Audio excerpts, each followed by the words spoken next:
10 வருடங்கள் உருண்டோடி இருந்தன. ஆயினும் மனதில் ஒருவருக்கொருவர் மேல் ஏற்பட்ட காதலில் 10% கூட மாற்றமில்லை. "மூமா" என்றான் அரவிந்த் ஆசையோடு.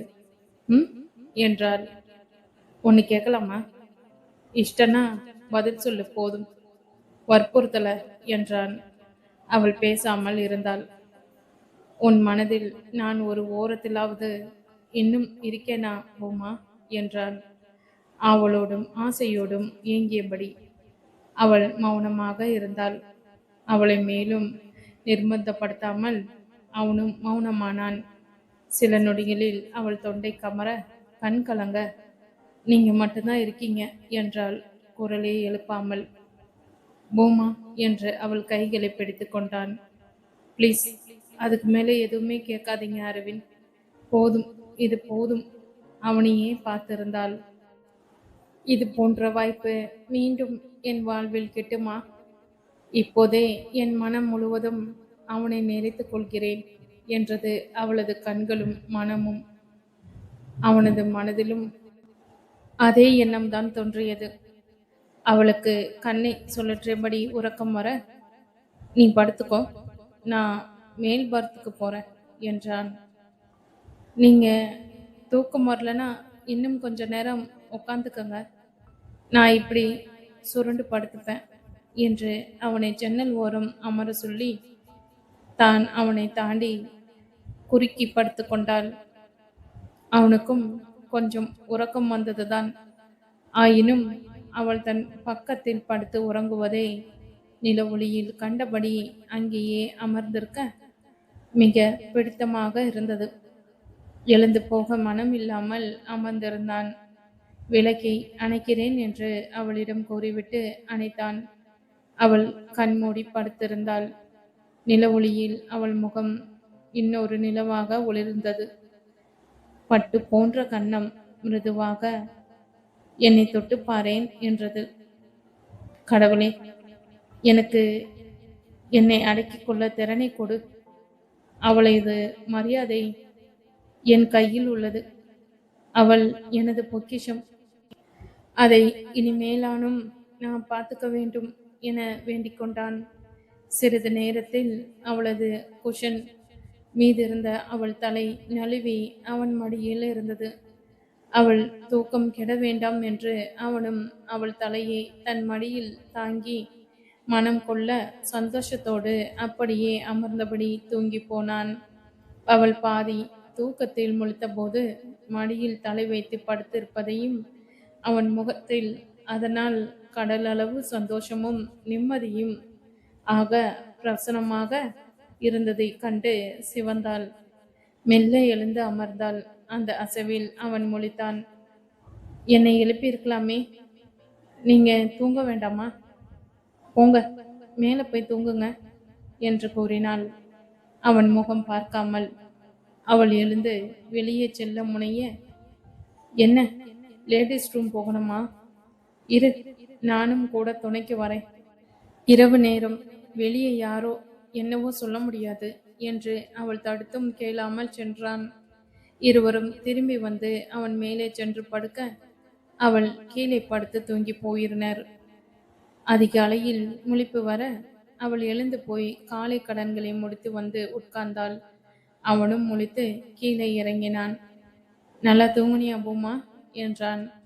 அந்த அதிகாலை நேரத்தில் உரிமைப்பட்டவன் போல் அவன் இறங்கி வந்து அவளை விசாரிப்பது அவளுக்கு நெஞ்சை தொட்டது. "கடவுளே, மறந்து போன ஆசைகளை எழுப்புகிறாயே, என் மனம் ஏங்குகிறதே, இதுவே நிஜமாக இருக்கக்கூடாதா? நானும் இவரும் நினைத்தது போல இணைந்திருக்க கூடாதா" என கலங்கினாள். இப்பொழுது மட்டும் என்ன என்று அவள் மனது கேள்வி கேட்டது. அந்த எண்ணமே அவளுக்கு தூக்கி வாரி போட்டது. "என்னது, இனிமேயா? இப்போவா? நான் அதற்கு அருகதை இல்லாதவள்" என அடக்கினாள் தன் மனதை. அவர்கள் மதுரையில் இறங்கி வெளியே வர கிளைண்டின் கார் அவர்களை கெஸ்ட் ஹவுஸுக்கு கூட்டிச் சென்றது. அங்கு 2 ரூம் அருகே இருந்தது. அவர்களை அங்கு தங்க சொன்னார் அங்கிருந்த உதவியாளர். "டிஃபன் ரெடியா இருக்கு, குளிச்சுட்டு வந்தீங்கன்னா சூடா சாப்பிடலாம் என்றார்.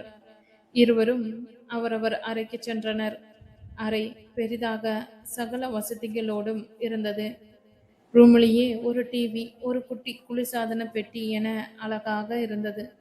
இரு அறைகளும் வாசலை பார்த்தபடி சிறு சிட் அவுட்டுடன் கூட இருந்தது. இதையெல்லாம் ரசித்தபடி போய் களைப்பு தீர குளித்து ரெடியாகினர். இரவு மன நிம்மதியோடு தூங்கியதாலோ என்னவோ புத்துணர்வாக இருந்தது. அவள் அலைச்சலுக்கு ஏதுவாக இள நீர நில சல்வார் அணிந்தாள்.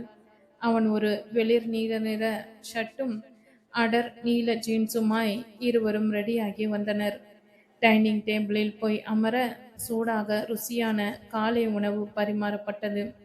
அதை ரசித்து உண்டுவிட்டு தங்களுக்கு என விடுக்கப்பட்ட காரில் ஏறி அந்த பங்களாவை அடைந்தனர். அது ஒரு கற்கால கட்டிடம். நாயக்கர் காலத்தோ என எண்ணும்படி முழுவதும் கருங்கல்லில் கட்டப்பட்டு கிண்ணென நின்றது.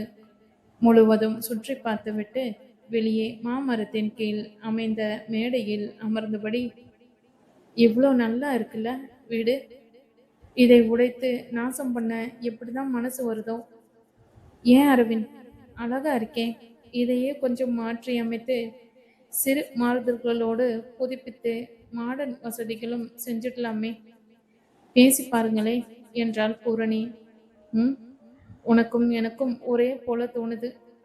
கிளைண்ட் என்ன சொல்றாரோ, இப்போ வருவார், பேசி பார்க்கலாம் என்றான்.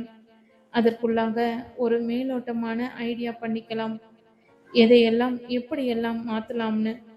சிலதை மட்டும் உடைத்து கட்டணும், சிலதை உள்ளது உள்ளபடி அழகுபடுத்திக்கலாம் என இருவருமாக நோட் செய்து கொண்டே வந்தனர். தோட்டம் அளவு மிக பெரியதாக இருந்தது. எல்லாம் அந்த கால மரங்கள். ஆனால் கவனிப்பாரின்றி நாசமாகி இருந்தது. காடு போல முட்களும் புற்களும் மற்றும் காட்டு செடிகளுமாய் காணவே பயமாய் இருந்தது. கோரைப்புல் 4 அடி உயரம் வளர்ந்து விட்டு இருந்தது. அரவிந்த், எங்கிருந்து ஆரம்பிக்கிறதுனே புரியலையே என திணறினாள். இந்த மாதிரி ப்ராஜெக்ட் எல்லாம் அப்படித்தான் பூரணி, ஆரம்பத்துல பிரமிப்பா இருக்கும். ஏதேனும் ஒரு மூலையில் இருந்து ஆரம்பித்து பண்ணிக்கொண்டே வந்தா ஈஸியா செஞ்சிடலாம். நான் இது போல இன்னும் 2 ப்ராஜெக்ட் பண்ணியிருக்கேன். உனக்கு மாற்றி அமைக்கும் வேலை இதுதான் முதல் போல, பயப்படாத என்று கூறிக்கொண்டிருக்கும் போதே கிளைண்ட் பாண்டியன் வந்தார். என்ன அரவிந்த், எப்படி இருக்கீங்க? இது யார் புதுசா இருக்கு? உங்க உதவியாளரா? நல்லா அழகா தான் இருக்காங்க என்றார் அவளை பார்த்தபடி. அவளுக்கு கம்பளி பூச்சி ஊறுவது போல தோன்றியது. ஆமா சார், என் ஆபீஸ் வேலை பண்றாங்க, இன்டீரியர் டிசைன் எல்லாம் அவங்க பொறுப்பு என்றான். என்ன சுத்தி பார்த்தீங்களா? என்ன அபிப்பிராயம் படுறீங்க என்றார். பார்த்தோம் சார், நல்லா அந்த காலத்து கருங்கல் கட்டிடம், உடைத்து நாசம் பண்ண வேணான்னு தோணுது. சிலதை மட்டும் உடைச்சா போதும், அதுவும் தேவைப்பட்டா. மற்றபடி இருப்பதை மாற்றி அமைத்து அழகுபடுத்தி தரும். கூட மாடர்ன் வசதிகள் செஞ்சுடுறோம், போதும் இல்லையா? முதல்ல இந்த தோட்டத்தை சரி பண்ணணும். ஏதேனும் பூச்சி போட்டு, ஏன் பாம்பு இருந்தா கூட தெரியாது போல. வேலையாளுங்க பயப்படுவாங்க. அங்கிருந்து ஆரம்பிக்கிறோம் சார் என்றான் பணிவாங்க. என்னவோ செய்யுங்க, எல்லாம் உங்க பொறுப்பு. எப்பவோ எங்க தாத்தா காலத்துல கட்டுனது, உபயோகம் இல்லாம இருக்கு. அதான் புதுசா வடிவமைச்சா இங்க வர போக இருக்கும்போது நாங்க உபயோகப்படுத்திக்கலாம், இல்லைன்னா விற்று விடலாம். நல்ல விலை போகும், நானும் 4 காசு பார்த்துடுவேன் என்றார் அவர் கோரமாக இழுத்தபடி. கஷ்டம் என்று தோன்றியது பூரணிக்கு. என்ன மேடம், ஒன்றும் பேச மாட்டீங்களா என்றார் மறுபடியும் அவளை பார்த்தபடி. அவங்க வேலைக்கு வேண்டிய பிளான் போட்டுட்டு சொல்லுவாங்க சார். கொஞ்சம் கூச்ச சுபாவம், யாரும் தொந்தரவு செய்தா பிடிக்காது என்றான் வேண்டுமென்றே. கெஸ்ட் ஹவுஸ் வசதியா இருக்குங்களா? ஏதேனும் வேணும்னா சொல்லுங்க, செஞ்சிடுறேன் என்றார் இழுத்தபடி. இருவரும் ஒன்னாதான் தங்கியிருக்கீங்களா என்றார் விசேஷமாக. சார் என்றான் அரவிந்த் கண்டிக்கும் குரலில். இல்ல அரவிந்த் சார், அங்க கீழே பக்கத்துல 2 அறை இருக்குது, அங்கதானே இருக்கீங்கன்னு கேட்டேன் என்றார் கொஞ்சம் அரண்டு போய். அவரை அதற்கு மேல் பேச விடாமல், சரி சார், இப்ப நாங்க கிளம்புறோம், நாளைக்கு என்ன செய்ய போகிறோம்னு பிளானோட வந்து சொல்றோம், நாளை காலை இங்கேயே 10 மணிக்கு சந்திக்கலாம் என்று கை கொடுத்துவிட்டு விடை பெற்றான்.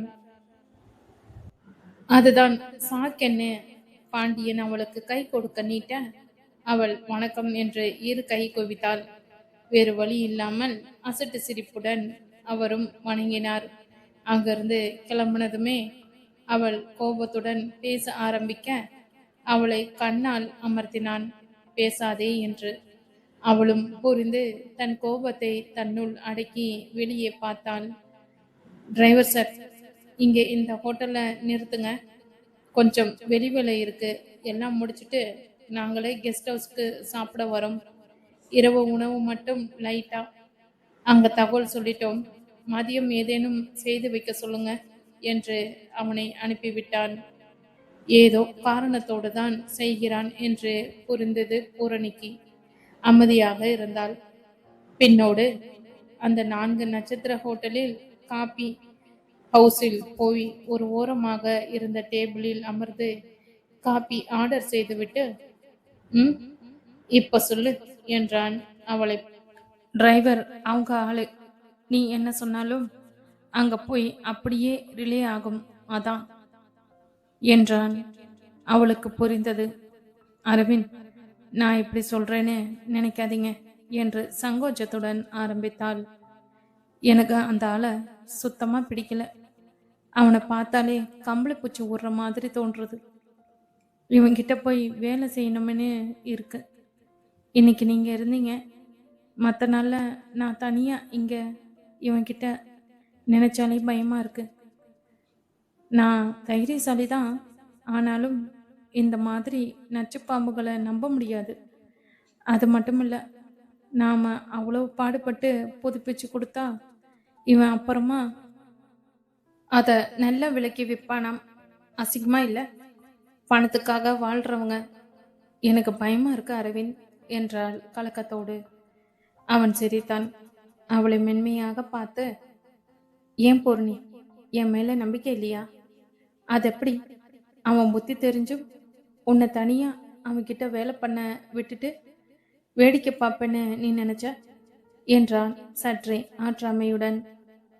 இல்லை அரவிந்த், அப்படி நினைக்கல, என் பயத்தை தான் சொன்னேன். ஐ எம் சாரி என்றாள் அவசரமாக. சாரி எல்லாம் வேண்டாம், அவன் கிடக்கான் தண்ணி பாம்பு, ராத்திரி ஏறினது இன்னும் இறங்கல, அதான் விடு. இந்த மாதிரி பணம் பேய்கிட்ட நமக்கு நல்ல லாபம், கணக்கு பார்க்காம செலவழிப்பானுங்க. அவங்களுக்கு அது நாய்க்கு ரொட்டி வாங்கி போடுற காசு. அதனால இந்த மாதிரி பட்டவங்க கிட்ட வேலை செய்யணும், நல்லா சம்பாதிக்கவும் வேணும். அதுவே நம்ம மகாதேவன் மாதிரி வசதியான கிளைண்ட்டும் இருக்காங்க, அவங்க கிட்ட தேவைக்கு மேல ஒரு பைசா வாங்கவும் நான் யோசிப்பேன் என்றான். சரி, இப்போ என்ன பண்ண போறோம் என்று கேட்டாள். நாம முதலியே நினைச்சாப்புலதான் தோட்டத்துல ஆரம்பிச்சு செயல்படுவோம். ஸ்ரீனிய ஆபீஸை பார்த்துக்க சொல்லிட்டு நாம இங்க இருந்து நம்ம ஆளுங்களை வர வச்சு இந்த வீட்டை மாடனா மாற்றி அமைப்போம், வசதிகளோட அழகுபடுத்துவோம், நம்ம காசை வாங்கிட்டு ஊர் போய் சேருவோம். உன்னை மட்டும் புரிஞ்சுக்கோ, உன்னை எந்த நேரத்திலும் தனியா விட மாட்டேன், போதுமா? இப்போ இங்க வேலை செய்ய சம்மதமா? இன்னும் பயமா இருந்தா சொல்லு, இந்த ப்ராஜெக்டே வேண்டாம்னு சொல்லிட்டு ஊரை பார்க்க போவோம் என்றான். தனக்காக அவன் ஒரு ப்ராஜெக்டையே வேண்டாம் என்பானா என அவள் நன்றியோடு பார்த்தாள். அதெல்லாம் பயமில்லை அரவிந்த், நீங்க சொல்ற மாதிரியே செஞ்சிடுவோம். ஆனா அந்த வீடுங்க என்று ஆரம்பிக்க அவளை கையமர்த்தி, நாம அங்க தங்க போறதில்ல. இங்க வேற நல்ல ஹோட்டல்ஸ் இருக்கு. அதுல ஏதேனும் வசதியானதா பார்த்து அதுல ஷிஃப்ட் ஆயிடலாம். நமக்குன்னு ஒரு வாடகை கார் மட்டும் எடுத்துக்கிட்டு நானே டிரைவ் பண்ணிடுறேன். அப்போ நமக்கு இன்னும் கொஞ்சம் சுதந்திரம் இருக்கும். இவன் நேரடி பார்வையில வேலை பண்ண நம்ம என்ன அவன் கீழ வேலை பார்க்கும் பணியாளா என்ன? நாம வேற ஜாகி போக ஒத்துக்கணுமே. அவன் யாரு ஒத்துக்க? எனக்கு அதான் பிடிச்சிருக்கு. அதுக்குண்டாண்ட காசை கொடு. இல்லைங்கிறியா? சரி போ, வேணாம். நானே கொடுத்துக்கிறேன் என்று சொல்லிடுவேன். ஐயோ! அப்ப நமக்கு நஷ்டம் தானே? ஐயோ! என் அறிவு கொழுந்தே! இந்த மாதிரி தண்ணி பாம்புங்க கிட்ட வசூல் பண்ண எனக்கு தெரியும்னு இப்பதானே சொன்னேன் என்றான் கண்ணடித்து கொண்டே.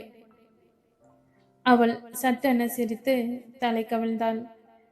அதன்படி என்னென்ன எப்படி செய்ய போவது என்ற ஒரு பிளானை கணினியில் போட்டு சேவ் செய்து கொண்டு அன்று மாலை ஸ்ரீனிக்கு போன் செய்து விஷயத்தை கூறினான். அவரால் அங்கே சமாளிக்க முடியுமா? மிஞ்சி போன 2 அல்லது 3 வாரங்கள் ஆகும் என்று கேட்டான்.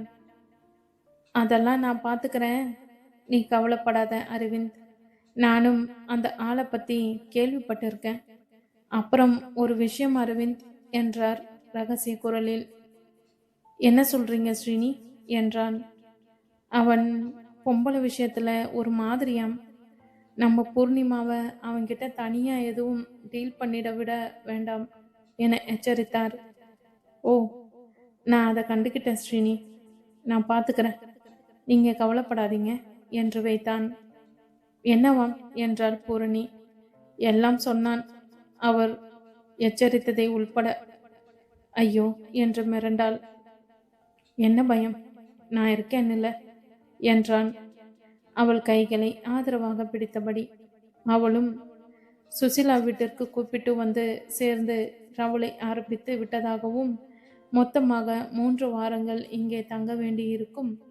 ஆயினும் நடுவில் 2 நாட்கள் வந்து தேவையான துணிமணி எடுத்து வருவாள் என்றும் கூறினாள். தாய் லட்சுமியுடன் பேசினாள்.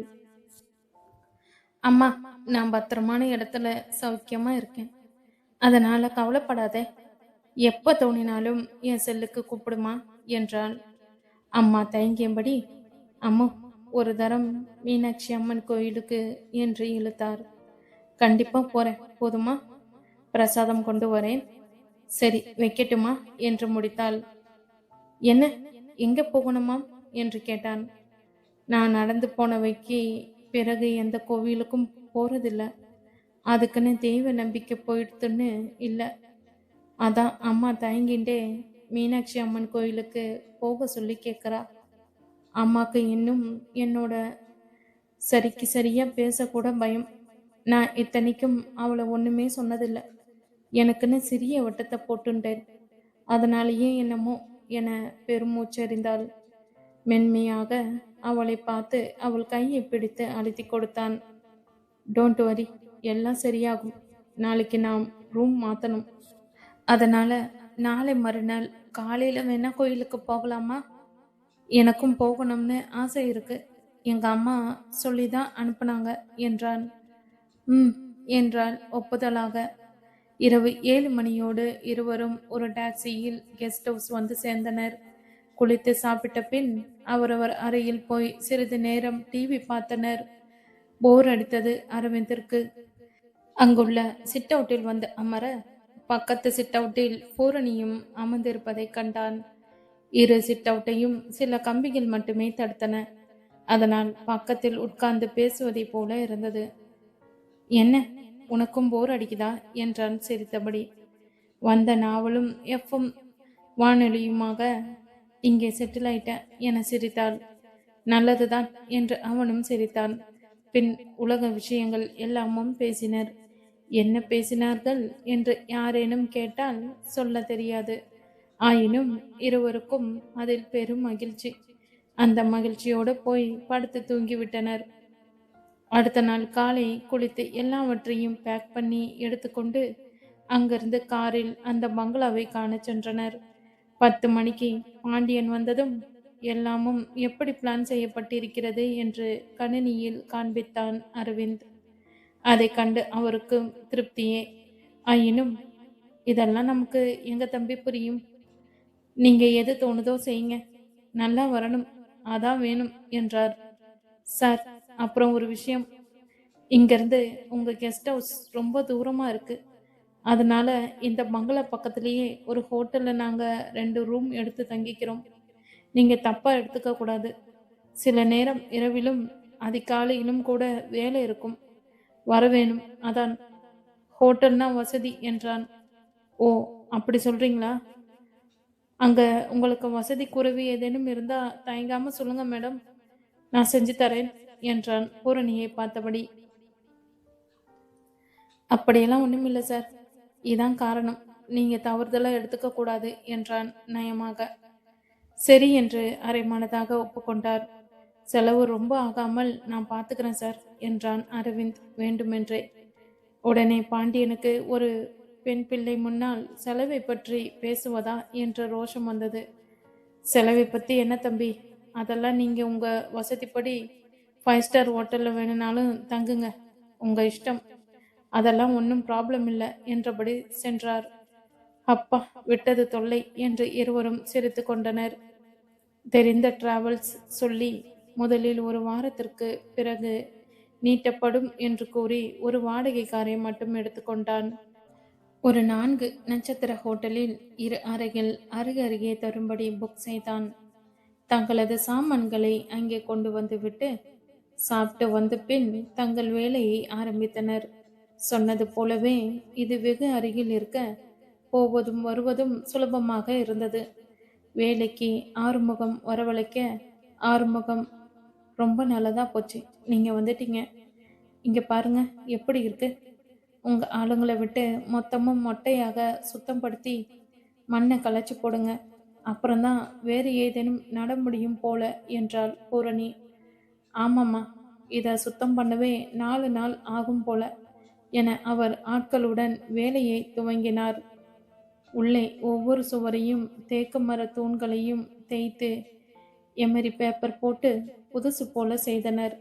எந்த சுவர்களையும் உடைத்து மாற்றம் செய்ய வேண்டுமோ அதை மார்க் செய்து கொண்டனர். நாளைக்கு கட்டர் வந்துடுவார் சார், அவர் வந்ததும் இதெல்லாம் முடிச்சிடலாம் என்றான் திருமலை. உள்ளீரிலிருந்தும் சில பணியாளர்களை நாட்கூலிக்கு எடுத்தனர். வேலை வெடுவெடுவென நடந்தது. அன்று மாலை ஹோட்டல் திரும்ப மணி 8 ஆனது. அங்கிருந்த அழுக்கு கசகசப்பு போக குளித்து உடைமாற்றி கீழே டைனிங் ஹாலுக்கு சென்றனர். என்ன சாப்பிட்ற பூரணி என்றான். ஏதேனும் லைட்டா போதும் என்றாள். சரி என இருவருக்குமாக ஆர்டர் செய்து சாப்பிட்டு முடித்தனர். அறைக்கு திரும்பி ஒருவருக்கு ஒருவர் குட் நைட் சொல்லி உறங்கி போயினர். அழுத்து களைத்து நன்றாக உறங்கினர். பூரணி, நாளைக்கு காலையில 7 மணிக்கு மீனாட்சி அம்மன் கோயிலுக்கு போறோம், பி ரெடி என்றான். தூங்க போகும் முன் இன்டர்காமில் விழித்து ஷுவர் என்றாள். அடுத்த நாள் 6 மணிக்கு முன்பே அலாரம் வைத்து எழுந்து இருவரும் தயாராகினர். அவள் எப்பொழுதும் போல சின்ன ஜரிகையிட்ட ஒரு வெளிர் பச்சை நிற சந்தேரி காட்டன் புடவை அணிந்தாள். தலை குளித்து ஆற்று பின்னலிட்டு ரெடியாகினாள். அரவிந்த் ஜரிகை கரை காட்டன் வேட்டியும் குர்தாவும் அணிந்து வெளியே வந்தான். காரை எடுத்துக்கொண்டு கோவிலுக்கு சென்றனர். அந்த அதிகாலையில் குளித்து கோவிலுக்கு என பயணம் செய்வதே மனதுக்கு நிம்மதியாக இருந்தது. அங்கே போய் பூஜை சாமான்களை வாங்கி கொண்டு கிழக்கு வாசலால் உள்ளே சென்றனர். பந்து பந்தாய் மதுரை மல்லிகையை பார்த்ததும் மயில் தோகையாய் அவளது விரிந்த கூந்தலும் ஏதோ அவனை ஏதோ செய்தன. சொல்லன துக்கம் பீறிட்டது. அவளோ எதுவும் அறியாது தியானத்தில் இருப்பதைப் போல் தொழுதபடி கோவிலை நோக்கி நடந்தாள். அருகருகே இருவரும் ஜோடியாக நடந்து முதலில் பெரிய கணபதியை வணங்கிவிட்டு அம்மன் சன்னதியை அடைந்தனர். அர்ச்சனை செய்ய பூஜை தட்டை கொடுத்து அவள் தன் பெயரும் தனது தாயின் பெயரும் என கூறிக்கொண்டே செல்ல, அர்ச்சகர், முதல்ல உங்க ஆத்துக்காரர் பேரும் நட்சத்திரமும் சொல்லுங்கோ என்றார் அவனை கை காண்பித்து. அவள் அதிர்ந்து எதுவும் பேசாமல் நின்றாள். அவன் அவசரமாக, தன் பெயர் நட்சத்திரம் சொன்னான். கண்மூடி பூரணி, அம்மா தாயே, நீ அகலத்தையே ஆள்பவளாச்சே. மீனாட்சி, என்னை மட்டும் சோதிக்கிறியே அம்மா. நான் மீண்டும் இவரை ஏன் சந்தித்தேன்? என் மனம் மறுபடி போர்க்களமா ஆயிடுதே. ஆசைகள் மீண்டும் மீண்டும் மேலே ஏறி வருதே. என்னால் என்னையே அடக்கி ஆள முடியலையே. அம்மா, நீதான் நல்ல வழி காட்டணும். இவர் போல நல்லவருக்கு நான் அருகருதி இல்லம்மா. ஆனாலும் மனசு கேட்கலம்மா. என்னை காப்பாத்து, என் அரவிந்தை காப்பாத்து. நடப்பதெல்லாம் எங்க இருவர் நம்பிக்கை ஆகட்டும். நீ பார்த்து எது செய்தாலும் அது நல்லதாக தான் இருக்கும் என்று பரிபூர்ணமா நம்புற தாயே என கண்ணீர் மல்க வேண்டிக் கொண்டாள். அந்நேரம் அவனும் அதையே தான் வேண்டிக் கொண்டிருந்தான். ஆனால் சிறு மாற்றம் என்னவென்றால், சீக்கிரமாக என் பூரணி என்னுடையவளாக ஆக்கி கொடுத்தாயே என்று மன்றாடி கொண்டிருந்தான். மனசுல கொள்ள ஆசையோடு அவளை எதிரில் வைத்து கொண்டே, வாழ நான் முற்றும் துறந்த முனிவர் இல்லையே. அம்மா மீனாட்சி, காப்பாத்து. அப்படி நாங்க உன் புண்ணியத்துல இணைஞ்சிட்டா உடனே தம்பதியா உன்னை பார்க்க வரோம்மா என்றான் கலங்கியபடி. அர்ச்சகர் பூஜை முடித்து பிரசாதத்துடன் வந்தார். இருவருக்குமான பூஜை தட்டுகளை அவனிடம் தந்துவிட்டு பூவும் குங்குமமும் மஞ்சள் கயிறுமாக பூஜை தட்டிலிருந்து எடுத்து அவள் கையில் கொடுத்தார். தீர்க்க சுமங்கலியா, தீர்க்க ஆயுசா இருக்கணும் என்று ஆசீர்வதித்து சென்றார். அவளுக்கு அதை வாங்காமலும் இருக்க முடியவில்லை. வாங்கும் கையில் நடுங்கி பதறின. அவளுக்கு வேக மூச்சுகளோடு படபடப்பானது. இதையெல்லாம் கண்ட அரவிந்தின் முகம் பிரகாசமாகியது. அம்மா மீனாட்சி, இத உன் பதிலாக எடுத்துக்கிறேன். சீக்கிரமே இந்த மஞ்சள் கயிற்ற நான் பூரணி களத்துல கட்ட வேணுமா என்றான் நன்றியோடு. உள்ளங்கையில் பிடித்த மஞ்சள் கயிறு குங்குமம் பொட்டலங்களோடு கண்ணில் நீர் வழிய மெல்ல நடந்தவளை பார்த்து அவனுக்கு புரிந்தது அவள் மனதில் நிலைமை. பூரணி என்றான் மெதுவாக. அவள் கண்ணீரோடு அவனிடம் கையை காண்பித்து என்ன செய்யறது என்பதை போல பார்த்தாள். பத்திரமா உன்கிட்ட வச்சுக்கோ. அதற்கு ஒரு நேரம் சீக்கிரமா வரும், அப்போ உபயோகப்படுத்தலாம் என்றான் பூடகமாக. மெல்ல நடந்து சுந்தரேஸ்வரர் சன்னதிக்கு வந்தனர். அங்கேயும் பூஜை முடித்து பிரகாரத்தில் வந்து அமர்ந்தனர். நான் போய் பிரசாதம் ஏதேனும் வாங்கிட்டு வரேன் என்று அவளை விட்டு சென்றான். அவள் தானே சமாதானம் அடைய வேண்டும். தனக்கு முன் அவள் சிரமப்படக்கூடும் என்றே சென்றான். அதே போல அங்கே இருக்கும் பல 100 கருக்கள் தூண்கள் ஒன்றில் சாய்ந்து, அம்மா, இது என்ன இப்படி? நீ என்ன சொல்ல வர? எனக்குன்னு இனிமே வாழ்க்கை உண்டாமா என்று கண் கலங்கினாள். ஆயினும் அதை தூக்கி போடவோ எங்கேயேனும் வைக்கவோ மனம் இடம் தரவில்லை. அதனால் தனது தோள் பையில் உள் அறையில் பத்திரமாக காகிதத்தில் பொதிந்து வைத்தாள். அதை தூரத்திலிருந்து ஒரு புன்னகையுடன் கண்டு கொண்டே அரவிந்த் அருகே வந்தான். ஒன்றும் அறியாதவன் போல், இந்த பூரணி பிரசாதம், சக்கர பொங்கல், தயிர் சாதம், லட்டு என்று கொடுத்தான். அதை பங்கிட்டு இருவரும் உண்டு பின் அங்கிருந்து கிளம்பினர். அன்று தோட்ட வேலை மளமளவென்று நடந்தது.